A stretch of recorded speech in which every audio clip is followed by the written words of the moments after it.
Halo, assalamualaikum warahmatullahi wabarakatuh. Eh, Balik lagi di video saya. Kali ini saya akan menyajikan secara singkat tentang wawancara untuk teori industri budaya dari Theodor Adorno. Nah, sebelumnya saya telah menjelaskan mengenai apa itu teori industri budaya dari Theodor Adorno. Jadi, menurut teori industri budaya dari Theodor Adorno ini, budaya atau budaya massa yang ada saat ini diproduksi bukan merupakan atau karena hasil ekspresi diri dari manusia, melainkan merupakan hasil produksi yang diciptakan untuk menjadi komoditas pasar dan untuk diperjualbelikan atau dikomersialisasikan. Sehingga menurut teori ini, budaya yang ada saat ini itu bukan murni untuk memproduksi nilai-nilai seni, melainkan untuk menjadi suatu industri yang mementingkan keuntungan sebanyak-banyaknya.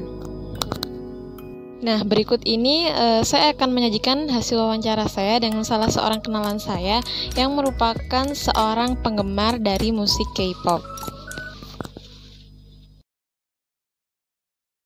Yang saya sukai dari musik K-pop itu karena mereka memiliki daya tarik tersendiri, terutama para idolnya. Bagaimana mereka berjuang untuk menjadi seorang idol, bagaimana kerasnya menjadi seorang idol. Mereka harus berlatih berjam-jam, latih dance, nyanyi, seterusnya seperti itu. Bisa, karena kami para penggemar K-pop biasanya akan membaca lirik terjemahan dari lagu tersebut agar kami lebih bisa memahami lagu tersebut. Selain itu kita juga bisa menambah gaya bahasa dan belajar bahasa Korea itu sendiri, karena kami sudah sering mendengarnya, akhirnya kami akan terbiasa dan bisa sedikit-sedikit bahasa Korea.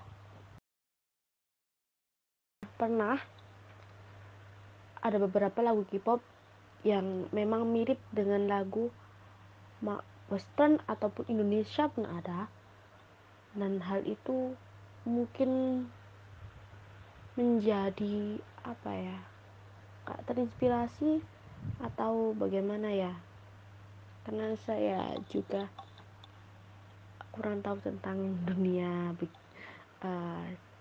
copyright idol dan lain-lain. Namun ada juga yang bahkan lagunya itu sama. Biasanya lagu K-pop itu ada yang membeli dari lagu artis lain, ada juga yang seperti itu. Saat awal-awal suka sih belum, namun ketika saya sudah menaungi lebih dalam dunia K-pop, saya akhirnya tertarik untuk membeli merchandise K-pop seperti album,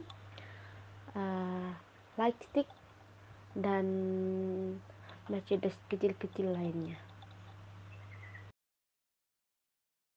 Karena saya tertarik dan menyukainya, seakan-akan belum menjadi seorang fans atau penggemar yang sebenarnya jika saya belum memiliki merchandise tersebut.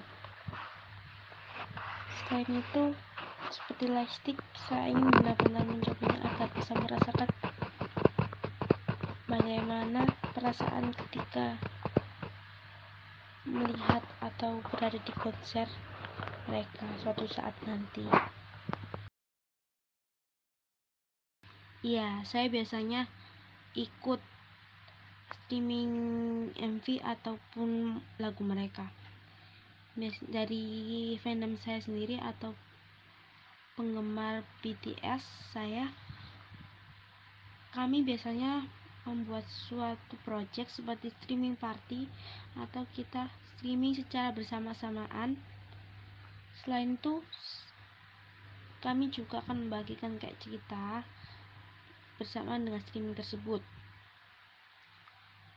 karena streaming itu sangat penting bagi artis itu sendiri. Selain itu, dengan streaming mereka bisa mendapatkan pencapaian-pencapaian seperti Billboard. Kita bisa streaming melalui Spotify ataupun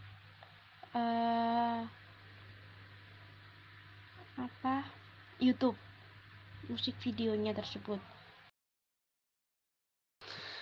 Menurut saya, kalau dari saya sendiri, kegiatan streaming tersebut tidak mengganggu kegiatan sehari-hari saya, karena saya melakukan streaming tersebut tidak karena keterpaksaan, tapi karena memang saya senang melakukannya. Selain itu,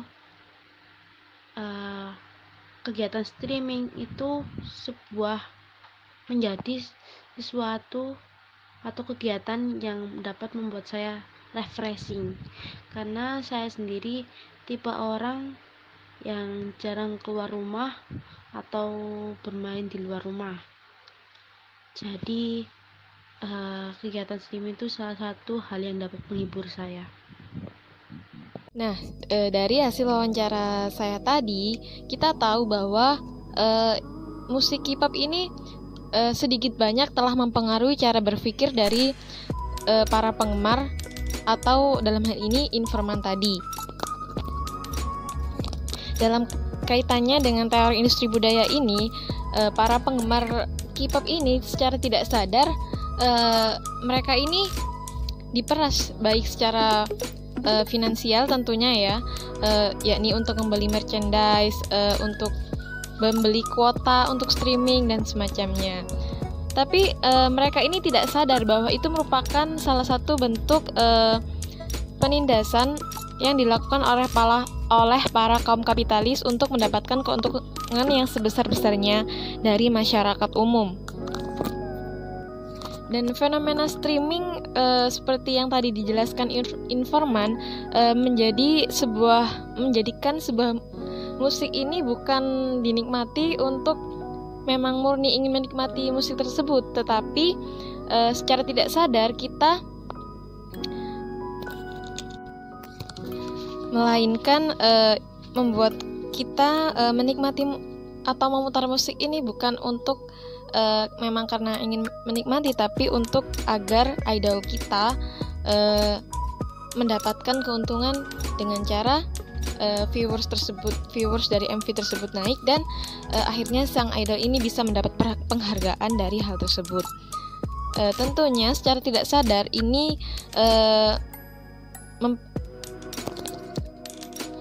hal ini dapat menghilangkan nilai seni itu sendiri dan menjadikan sebuah seni itu komoditas industri yang memang dikomersialisasikan dan untuk mencari keuntungan sebanyak-banyaknya dari para kaum kapitalis atau para kaum borjuis. Dari video atau wawancara dari informan tadi juga menjelaskan bahwa mereka menyukai musik K-pop juga untuk menghilangkan lelah atau stres baik dari bekerja, bersekolah atau semacamnya. Nah, ini juga telah disebutkan dari teori industri budaya Theodor Adorno. Menurut teori ini, manusia itu cenderung mencari hiburan sebagai pengalihan dari hal-hal yang ada atau masalah yang ada di dunia nyata. Jadi hiburan itu dicari oleh masyarakat sebagai jalan keluar dari proses mekanisme untuk memperoleh tambahan tenaga agar kita bisa kembali semangat bekerja atau beraktivitas sehari-hari. Nah, hiburan ini sedikit banyaknya pasti mengalihkan perhatian kita dari kondisi atau nilai masyarakat yang sebenarnya kita alami. Dalam artian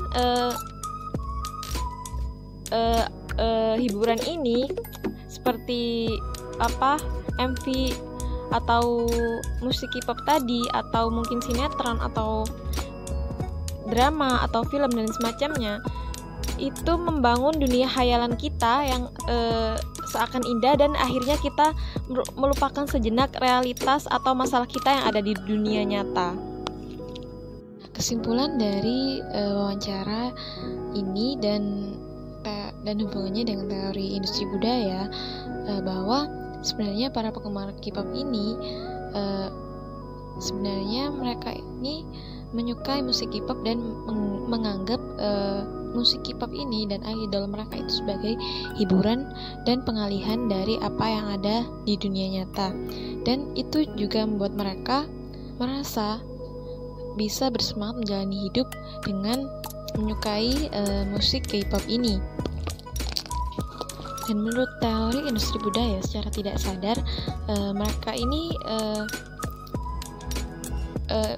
industri budaya atau hiburan ini mengambil keuntungan sebanyak-banyaknya dari para penggemar atau fansnya ini.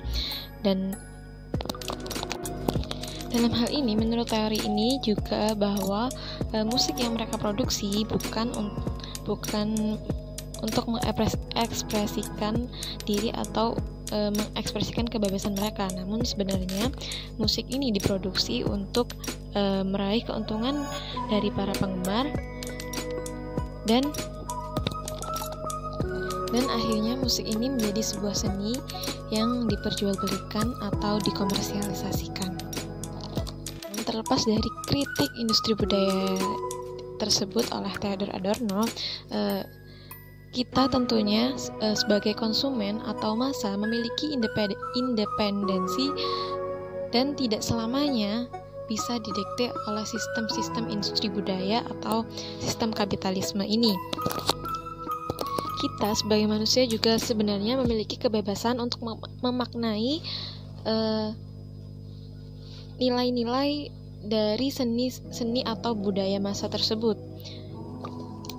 Dan meskipun kita telah memahami adanya kritik dari teori industri budaya Theodor Adorno ini, kita tidak bisa langsung serta-merta menilai seseorang hanya karena mereka menyukai suatu musik tertentu dan fanatik terhadap tersebut. Kita tentunya tidak bisa membatasi orang lain dalam menyukai hal-hal atau suatu hiburan atau budaya tersebut. Dari belakang layar atau para tim produksi, tentunya mereka juga memiliki kreativitas dan pengetahuan dalam hal ini untuk menciptakan suatu karya. Sekian video aksi dari teori industri budaya Theodor Adorno dari saya. Apabila ada pihak-pihak yang tersinggung ataupun ada kesalahan dan kekurangan dari video ini, mohon dimaafkan. Selebihnya, terima kasih banyak telah menonton. Wassalamualaikum warahmatullahi wabarakatuh.